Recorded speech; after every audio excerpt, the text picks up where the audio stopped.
હા નમસ્તે, જય શ્રી રામ. આપણે આટલા ખેડૂતના ત્યાં આવીએ અને આપણે જમીન ખાતરનું આપણે આવી જાઓ. આ જમીન ખાતરનું ઈરાકો કહેશી આપણને તો બાબુભાઈ આપણે જમીન ખાતરનું આ નક્કી અંદર ગૌમાં કેવો વિકાસ થયો? સારો વિકાસ થયો.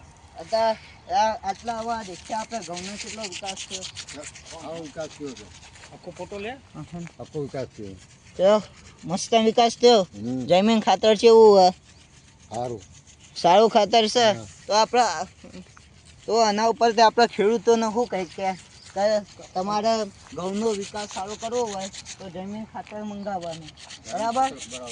જમીન ખાતર બરાબર. તો ભાઈઓ આ ખેડૂતનો આપણે પરિચય લીધો. ખેડૂત કે જમીન ખાતરથી વિકાસ એટલો મસ્ત થયો છે કે આ ઘઉંને બધો આ દેખો છે આ ઘઉં થયા છે લીલાછમ.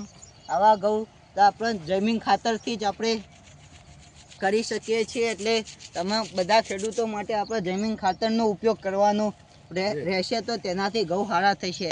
જય શ્રી રામ.